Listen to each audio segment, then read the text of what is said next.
We just got this information from Dr. Ford's lawyer, their response to this threatened deadline of 10 p.m. to make up your mind. And I'm going to read you the final paragraph of what Deborah Katz said to the committee staff in response to this threatened deadline tonight of 10 p.m.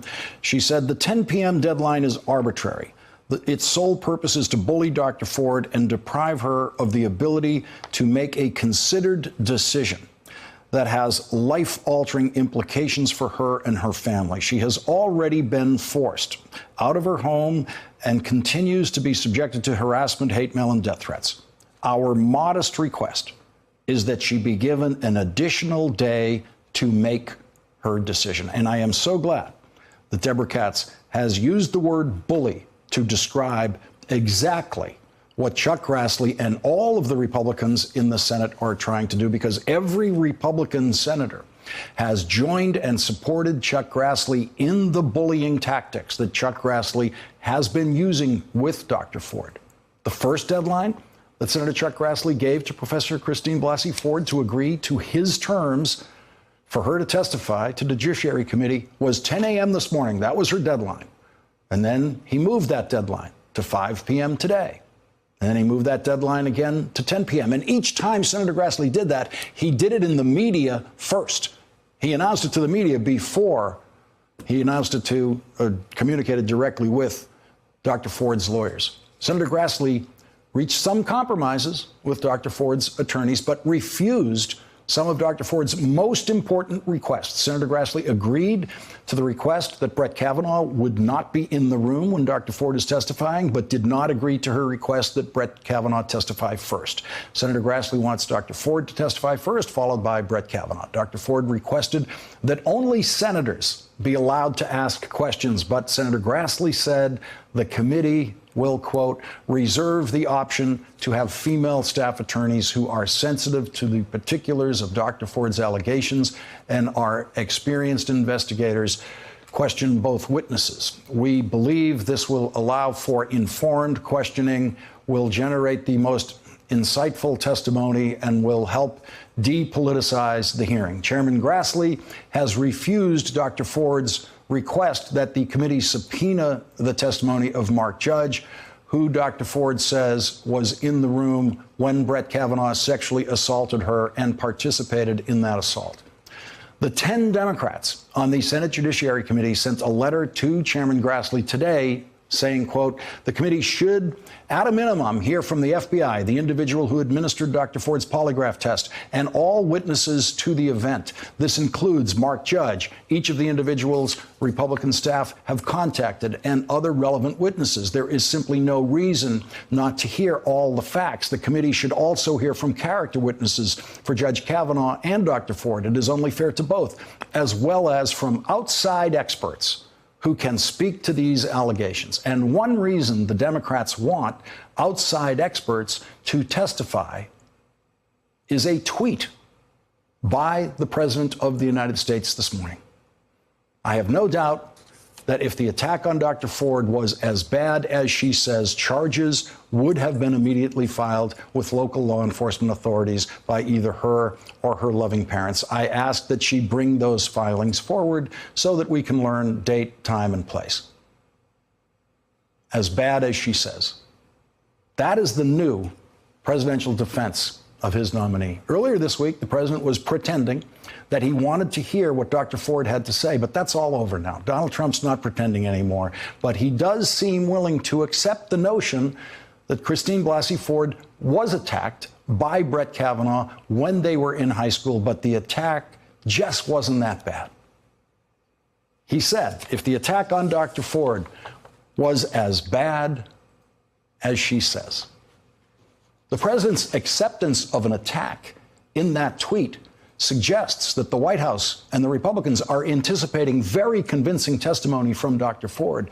That is also the working principle behind a Twitter campaign launched yesterday and then quickly abandoned, in which a Republican operative pushing the nomination of Brett Kavanaugh suggested another suspect from Brett Kavanaugh's high school class because he looks like Brett Kavanaugh in their high school photos. Now, we're not going to show you those photos that were posted on Twitter because it is so reckless and irresponsible a charge that Republican Ed Whelan, who posted this theory, has completely retracted it. Ed Whelan is the head of an organization that falsely calls itself the Ethics and Public Policy Center. And he is obviously a morally bankrupt, ethically vacant human being. But he works closely with Republican administrations on Supreme Court confirmations. And the most interesting part of Ed Whelan's perverse theory of the case is that he completely accepts the idea that Dr. Ford was sexually assaulted. It just wasn't Brett Kavanaugh. That tells you that the Republican machinery that is working overtime to defend Brett Kavanaugh is expecting Dr. Ford to be so convincing a witness that the only two defenses available in the end might be mistaken identity or, as Donald Trump says, just wasn't that bad. Republicans have no intention of offering Dr. Ford a fair hearing. Fair is out of the question. The question is only how unfair will it be?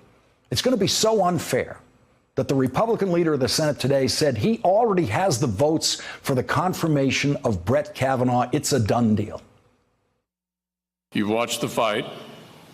You've watched the tactics. But here's what I want to tell you. In the very near future, Judge Kavanaugh will be on the United States Supreme Court. So, my friends, keep the faith. Don't get rattled by all of this. We're going to plow right through it and do our job. Plow right through it. Mitch McConnell knows the outcome. He has not heard one word from Dr. Ford, but he knows he is going to plow right through it. Mitch McConnell does not have a public record of lying when he says he has the votes to get something through the Senate. And that's what he said today. He has the votes. So the question tonight about those Republican votes in the Senate is Mitch McConnell lying? Or is Senator Susan Collins lying when she says that she's undecided? Is Senator Lisa Murkowski lying when she says that she is undecided? Is Senator Jeff Flake lying when he says that he wants to hear the testimony of Dr. Ford? Why would Jeff Flake need to hear that testimony? Mitch McConnell just said he has Jeff Flake's vote in his pocket right now. It's a done deal.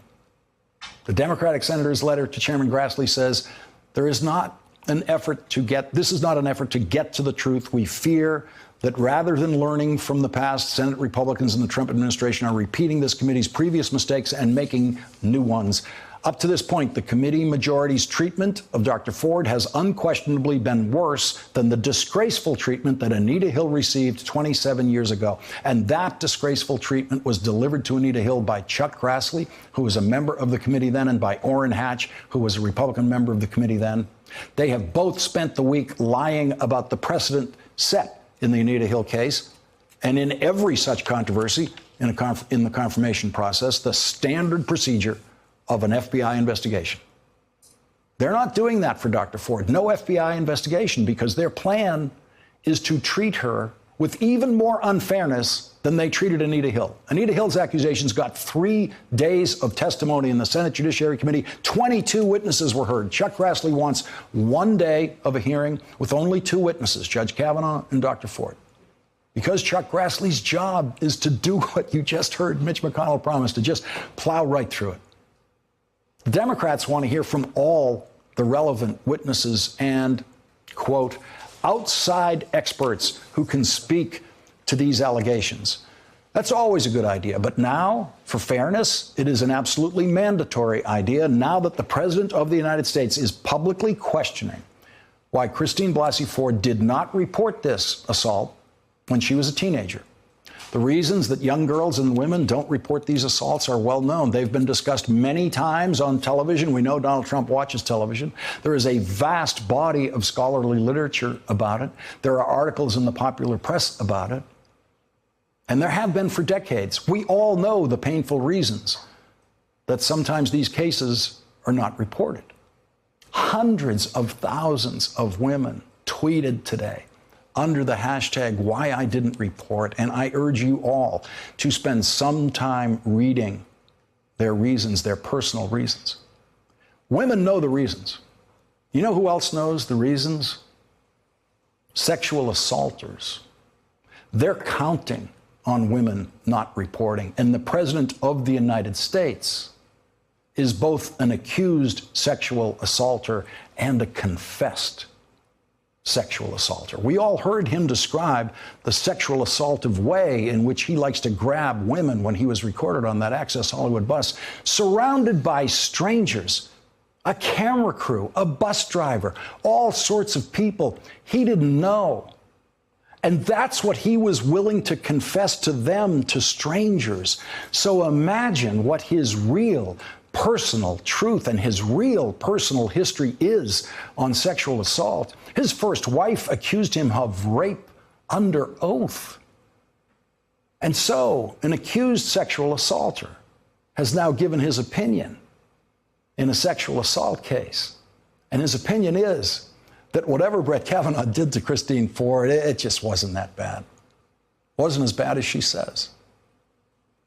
Presidents are not supposed to comment on criminal investigations, but Donald Trump has done that many times. Presidents are not supposed to comment on ongoing criminal cases, but Donald Trump has done that many times. Presidents are not supposed to comment about a criminal trial, but Donald Trump did that during the Paul Manafort trial. He tried to influence the Manafort jury because he had every right to believe that there were Trump voters on the Manafort jury, and he was right.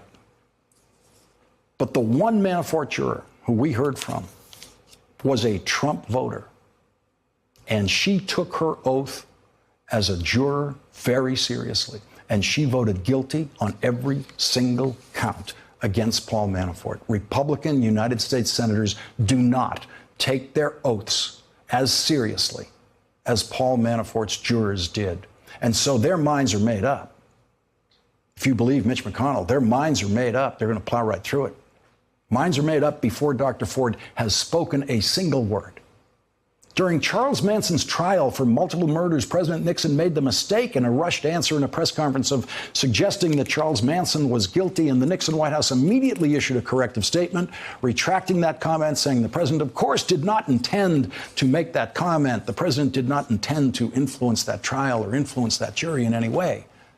Donald Trump is now trying to tamper with the jury.